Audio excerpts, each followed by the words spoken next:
The Big Folk Night 2025, celebrating the soul of Telangana. August 23 సాయంత్రం 6 గంటల నుండి LB స్టేడియంలో. టికెట్స్ బుకింగ్ కోసం ఎంట్రీవాలా యాప్ను డౌన్లోడ్ చేసుకోండి. నమస్తే లక్ష్మి, ఎట్లున్నావు? బాగున్నామా. నీ పాడిన పాటలన్నీ కూడా హిట్ అయిపోతాయి లక్ష్మి. Thank you. అసలు ఏంటిది ఆ గొంతులో ఉన్న మ్యాజిక్ ఏంటి చెప్పు మా వాళ్ళకి. మ్యాజిక్ ఏం లేదు, బర్త్ నుండి సాంగ్స్ పాడుతూ ఉంటాను నేను. అసలు ఏ ఊరు మీది, ఏ జిల్లా?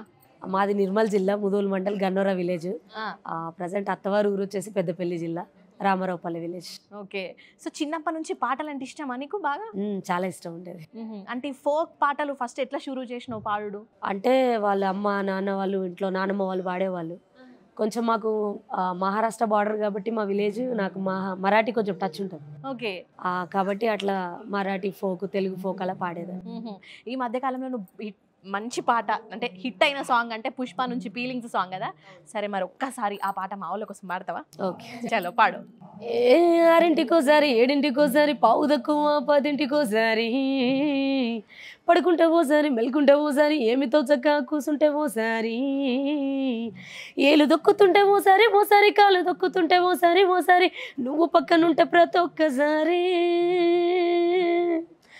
వచ్చుండాయి ఫీలింగ్స్, వచ్చుండాయి ఫీలింగ్స్, వచ్చి వచ్చి చంపేస్తున్నాయి ఫీలింగ్స్, వచ్చుండాయి ఫీలింగ్స్, వచ్చుండాయి ఫీలింగ్స్, వచ్చి వచ్చి చంపేస్తున్నాయి feelings. Super super super. So folk నుంచి ఒకటేసారి ఇట్లా పాన్ ఇండియా సినిమాలోకి ఎట్లా అనిపిస్తుంది? అంటే యాక్చువల్లీ చాలా హ్యాపీగా ఫీల్ అవుతున్నా.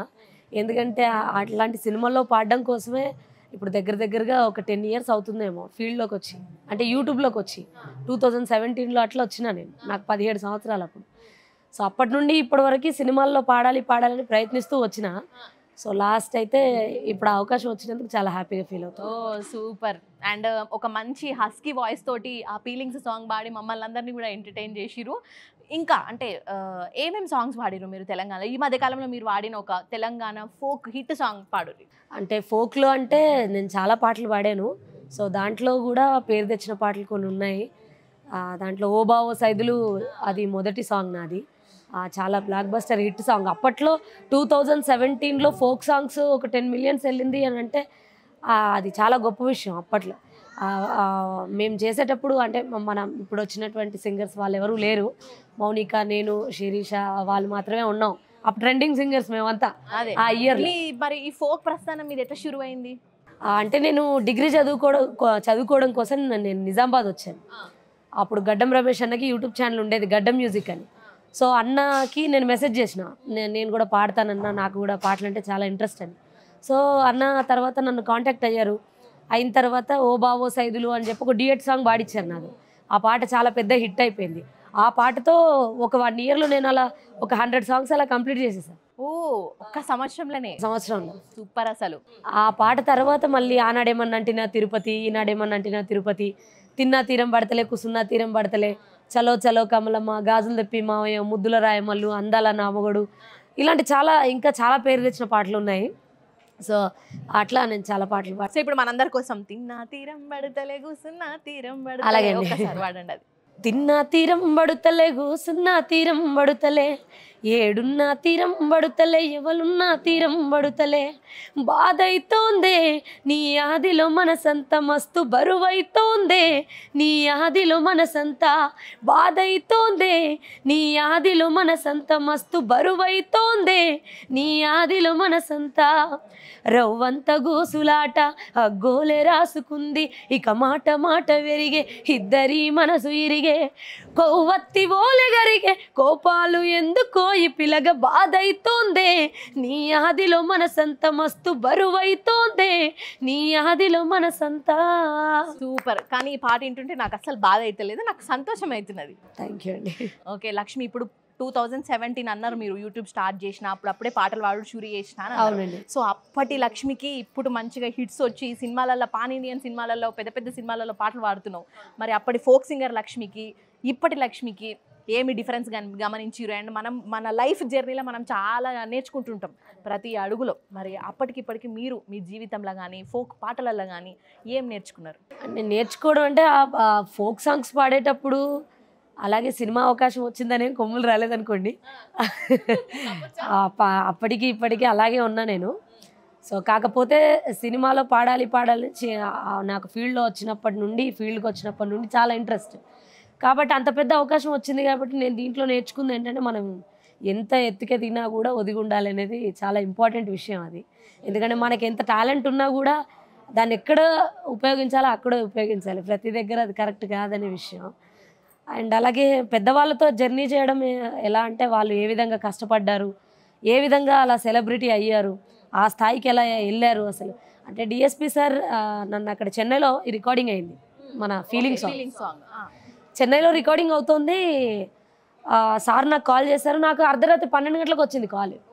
నేను చాలా లేదు వాళ్ళ మేనేజర్ మనీ సార్ చేశారు. మనీ సార్ కాల్ చేసి 12 గంటలకు కాల్ చేశారు. అమ్మ మీకు ఎర్లీ మార్నింగ్ 6 o'clock ఫ్లైట్ ఉంది, మీరు ఇమీడియట్గా ఇప్పుడు బయలుదేరి వచ్చేస్తారా అంటే, సార్ కొంచెం టైం ఇవ్వండి సార్ అని అడిగేసరికనంటే ఆఫ్టర్నూన్ ఫ్లైట్ ఉంది మళ్ళీ ఒకటి, ఇంకా ఆ ఫ్లైట్కి వెళ్ళిపోయాను నేను. అక్కడ 3-4 days ఉన్నాను. 4 days అలా ఆ రికార్డింగ్ కంప్లీట్ అయిపోయింది. సో అంటే కొంచెం ట్యూన్ చేంజ్ చేస్తూ ఉన్నారు, 4 రోజులు పాడలేదు, ట్యూన్ చేస్తూ చేంజ్ చేస్తూ లిరిక్ చేంజ్ చేస్తూ ఉన్నారు. సో అలా 4 days అలా పాడాను నేను అక్కడ.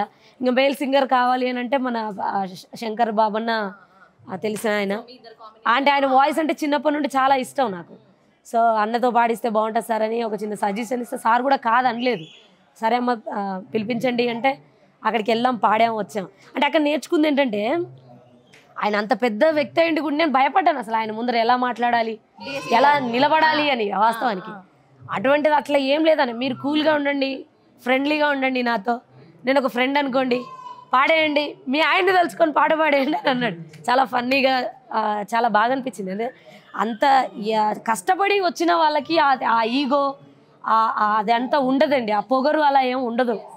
అది నేర్చుకోవాలి మనం కూడా, అంటే నాకు అనిపించింది అట్లా. సో అది సార్ దగ్గర నేను గమనించాను. సో ఆ విధంగా అయితే మా సాంగ్ కంప్లీట్ అయిపోయింది. కానీ విషయం ఏంటంటే, నేను ఆ సినిమాలో పాడుతున్నాను నాకు తెలియదు. అంటే నువ్వు పుష్పలో పాడుతున్నావు లక్ష్మి అని వాళ్ళు నాకు చెప్పలేదు. నేను అక్కడికి వెళ్ళాను, పాడడం అయిపోయింది, అంతా అయిపోయింది. పుష్ప ట్రైలర్ వచ్చింది ట్రైలర్ వచ్చేసరికనంటే దాంట్లో బ్యాక్గ్రౌండ్ ఆ సాంగ్ యొక్క హమ్మింగ్ వస్తుంది వెనకాల, ఆ మ్యూజిక్ వస్తుంది వెనకాల. అది విని ఓహో నేను పుష్పలో పాడినానని నేనే సార్కి కాల్ చేసిన. మరీ సార్కి కాల్ చేసి సార్ నేనే పాడాను, అది నేను పుష్పలో పాడానని అడిగాను నేనే. సో అట్లా నాకు పుష్ప సినిమాలో అవకాశం రావడం నేను చాలా హ్యాపీగా ఫీల్ అయినా. దానికంటే ముందు కూడా నేను మన రఘు గుంచేశారు నన్ను మొట్టమొదటిసారిగా సినిమాలో పాడించారు. దాంట్లో బ్యాచ్ మూవీలో ఒక సాంగ్ పాడాను, ఐటమ్ సాంగ్ పాడాను, గుంటడుగుల్లో గాసేనే అని. అలాగే దాని తర్వాత దసరా సినిమాలో ధూమ్ ధామ్ దోస్తాన్ సాంగ్ పాడాను. అలాగే మళ్ళీ అట్లా ఒక 2-3 సాంగ్స్ అయితే పాడినరు.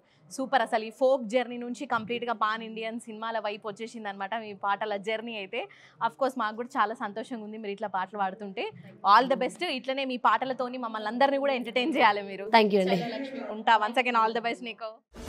The big folk night 2025 celebrating the soul of Telangana. August 23 సాయంత్రం 6 గంటల నుండి ఎల్బీ స్టేడియంలో. టికెట్స్ బుకింగ్ కోసం ఎంట్రీవాలా యాప్ను డౌన్లోడ్ చేసుకోండి.